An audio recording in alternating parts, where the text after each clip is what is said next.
Hujambo na karibu kwa mara nyingine tena mtazamaji wa The World News katika kipindi hiki cha ulimwengu wa siasa.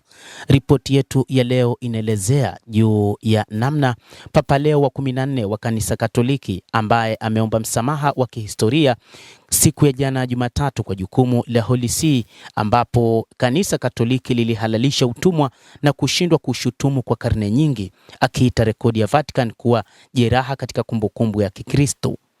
Mapapa waliopita wameomba radhi kwa kuhusika kwa Wakristo katika biashara ya utumwa iliyovuka Atlantic, lakini hakuna papa ambaye amewahi kukiri hadharani sembuse kuomba msamaha, fungu ambalo mapapa wa zamani wenyewe walitimiza, kuwapa watawala wakuu wa Ulaya mamlaka ya wazi ya kuwatiisha na kuwafanya watumwa makafiri. Papa wa kwanza mzaliwa wa Marekani katika historia, ambaye historia ya familia yake inajumuisha watu waliokuwa watumwa na wamiliki wa watumwa, aliomba msamaha katika waraka wake wa kwanza Magnificent Humanity, ambayo ilitolewa siku ya jana Jumatatu. Ilani ya kina inahusu kulinda ubinadamu katika enzi ya kuongezeka kwa utegemezi wa akili bandia.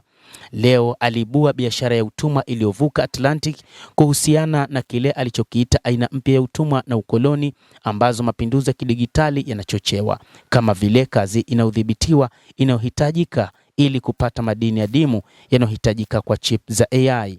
Kwa kufanya hivyo, leo alitikia miongo kadhaa ya wito wa Wakatoliki, wanaharakati na wasomi wa Marekani weusi kulipia dhima yake yenyewe katika biashara ya wanadamu enzi za ukoloni. Papa Leo anasema haiwezekani tusiwe na huzuni kubwa tunapotafakari mateso na fedheha nyingi sana ambazo watu wengi wanavumilia, tofauti kabisa na adhma yao isiyopimika kama watu wanaopendwa sana na Bwana, aliandika Leo.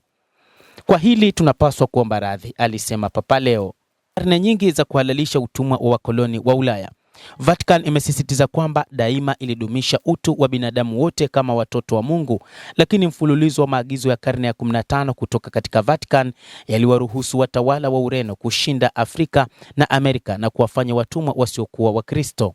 Mnamo mwaka 1452 kwa mfano, Papa Nicholas wa tano alitoa fahari ya Papa Dom Dei Vazas, ambayo ilimpa mfalme wa Ureno wa warithi wake haki ya kuvamia, kushinda, kupigania na kutiisha na kuchukua mali zote, ikiwa ni pamoja na ardhi ya Wasaracens na wapagani na makafiri wengine na maadui wa jina la Kristo popote.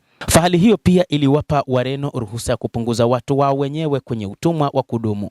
Hali huyo na mwingine aliotolewa miaka mitatu baadaye, Romanus Pontifex, iliunda msingi wa mafundisho ya ugunduzi, nadharia iliyohalalisha unyakuzi wa ardhi wa enzi za ukoloni katika Afrika na Amerika. Ruhusa za Nicholas wa tano kwa Wareno zilithibitishwa au kufanywa upya na Papa Calixtus wa tatu mwaka 1456, Papa Sixtus wa 4 mwaka 1481 na Papa Leo wa tano mwaka wa 1514, kulingana na mchungaji Christopher J. katika historia.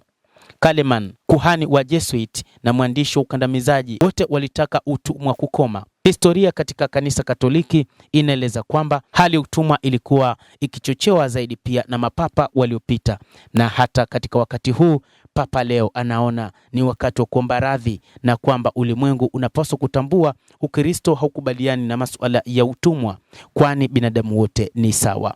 Mtazamaji, endelea kutufuatilia, lakini usisahau kulike, usisahau kucomment, kadhalika usisahau kusubscribe channel yetu hii ili upate habari hizi kwa mapana kupitia The World News.